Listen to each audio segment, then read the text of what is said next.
even though the English translation here is the Book of Moral Teachings, really the language that the Chazon Ish is using is Sifrei Yirah. This is something we learned in the previous lectures, where the Book of Moral Teachings are generally not going to be the friendly love dove stories. It's not going to be about the Smurfs. It's not going to be a Pokemon. It's not going to be sugarcoating anything. The books that are going to teach you about character trait development are the books of Musar, which are also called the books of Yirah, which means the scary books.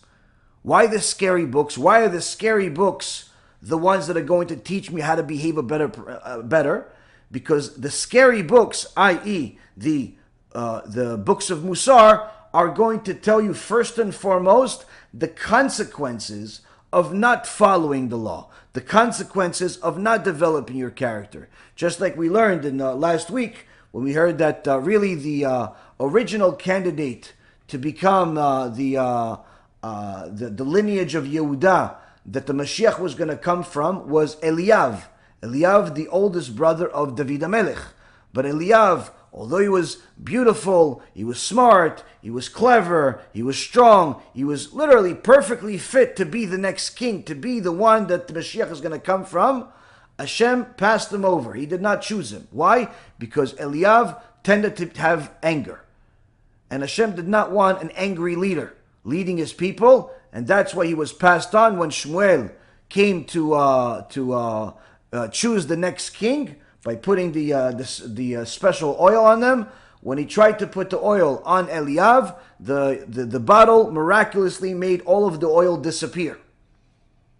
But when David, the youngest of all the sons, walked into the room, immediately the oil jumped out of the bottle and went on to David. And everyone knew that he is the one that Hashem chose. So here we see that the Torah knowledge of Eliav, the physical nature of Eliav, everything that he had was good, but he had a character trait flaw in comparison to his brother, to his younger brother, David, and for that he lost something that is unrepairable. I mean, just imagine that if it was Eliav chosen, that means that if there was a book that he wrote, that would be the book that would be included in the Tanakh instead of Tehillim, instead of Psalms.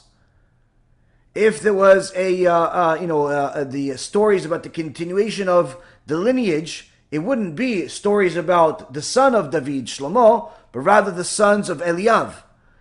If it was the life experiences that we learned so much from in the Torah, it wouldn't be the stories of David, but rather the stories of Eliav. If it was everyone constantly trying to figure out who is connected to the Mashiach, where could the Mashiach come from, we wouldn't be looking in the direction of David, and quite frankly, we may have not even noticed that David ever existed throughout all of history because of how the light of Eliav would have shone to such an extent that everything else becomes dim next to it.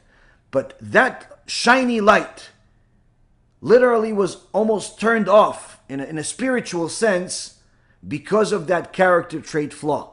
So while a person had all of the qualities necessary in order to be the one that could be chosen to be the father of Mashiach, the forefather of the Mashiach itself, that one character trait of anger removed that from him. And his brother was chosen.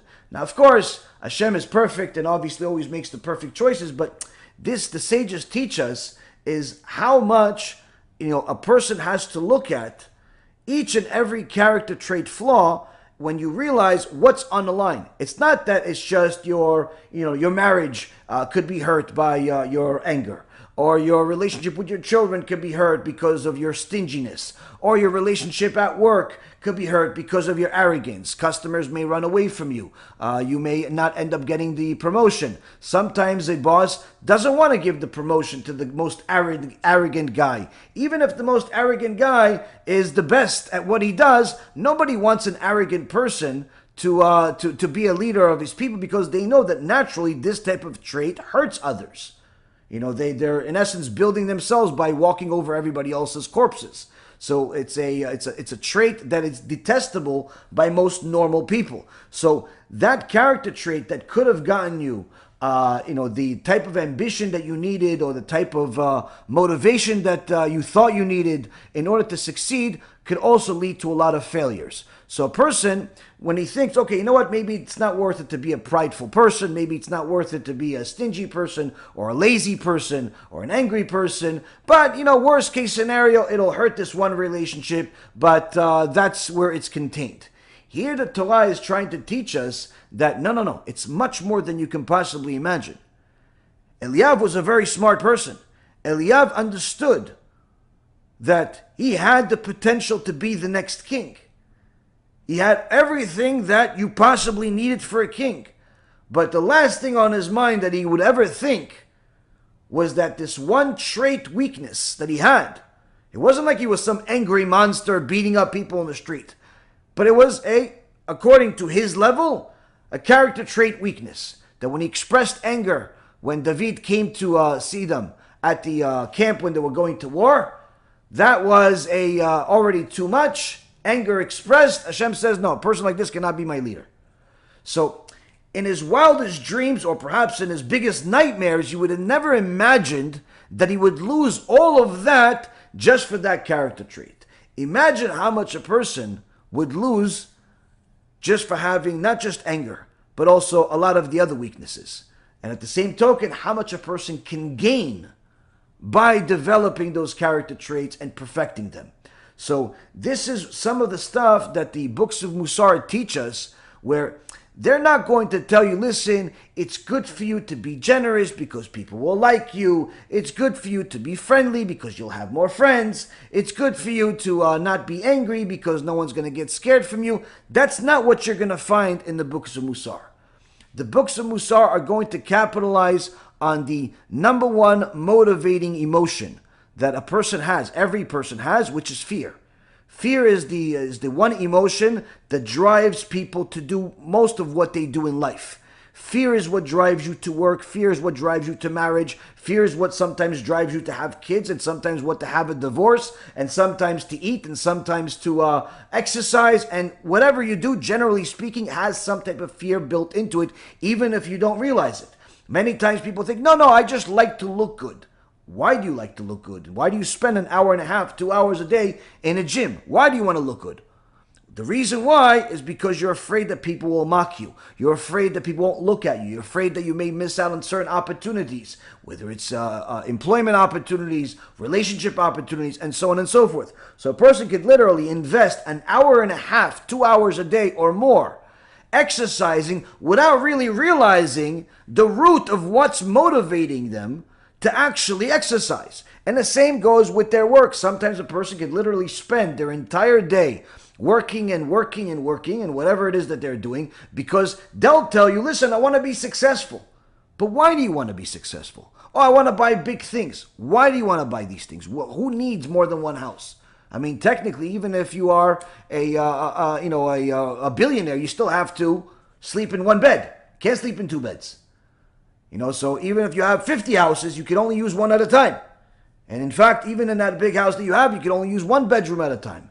And in that bedroom, even if you have 50 beds, you can only sleep on one bed at a time. Why do you work so hard to make so much money? I mean, sure, it's certainly a way to keep the score. That's the argument that I used to use myself when I was on Wall Street for nearly 20 years. It wasn't the money that drove me. It was simply the fact that, the money is the way for you to keep score of whether you're being successful or not. And that there is a measure of truth to that. But in reality, everybody that digs deeper into their soul will find that there's a deeper meaning behind why you work so hard. Usually it's a fear of something. It's either a fear of addressing the other parts of your life, so you keep yourself busy, or it's a fear of being poor. It's a fear of being frowned upon or mocked, and so on and so forth. So when a person digs deep down into their soul, they'll find that their number one motivation, their foundational motivation to do almost everything that they do is fear-based. And thereby the books of Musar are building on that. Why waste time trying to figure out what everybody else's motivation when the truth is that everybody's foundational motivation is that fear? So that's why there's so much teachings in the Torah about fear, because if that doesn't motivate you, nothing else will. Now, of course, I know there's a lot of people that say, no, listen, Rabbi, in the beginning, I like to be scared. I needed to be scared. But now, I like to, I like something that's a little calmer. I like something that's not going to scare me all the time. Oh, you know what that means? You didn't change your likes. You didn't change your likes. You simply decided that you don't want to grow anymore. You decided that you want to simply stop hearing about things that are going to motivate you and remind you that there's more work to do, because you want to be on a spiritual vacation. And of course, the books of Musar, anyone that studies them, whether it's what we're learning here or many others that are out there, the sages are going to tell you about different scary things. Sometimes those scary things are going to talk about the things that are happening in the world after this world, some of the things that are happening in this world that we live in, and so on and so forth. But the key is to know that if a person goes into this Sifrei Yirah, these books of Musar, they'll find that these teachings have separated the subject of a man's character traits into its own chapter.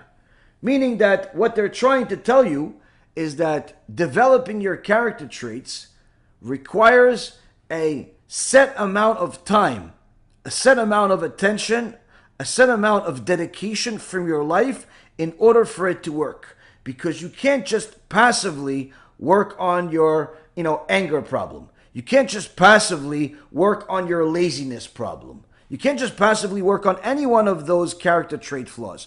If you want to address it, then you have to go full force. And not only full force on that, on full force on everything else you possibly can handle at that time. Because you have to realize that it's not just the easy ones that you can build on and make them shine so much that the darkness that's among you is not going to be seen. No. It's that darkness, that weakness is going to stay there and in fact going to have a bigger impact the more you work on the others and leave it behind.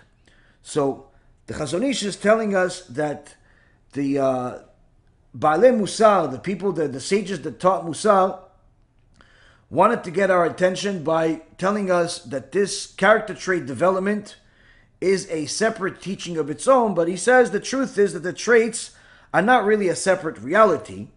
Rather, the foundation for everything is the same. It's all part of the same foundation, but it was necessary to break off the teachings of Musar that are about character trait development in order for it to be more effective. Why? Because the foundation of every man is made up of two things: body and soul. We are meant to be a light unto the nations, not to follow their misguided practices. Remember, every Jew has to remember that he's a Jew and she's a Jew. We don't celebrate non-Jewish holidays, even if they seem harmless. It's a zilzul, disrespect to the Torah, and could lead to Chilul Hashem, desecration of God's name. Stick to our holy Torah and our own holidays. That's the path of a true Jew.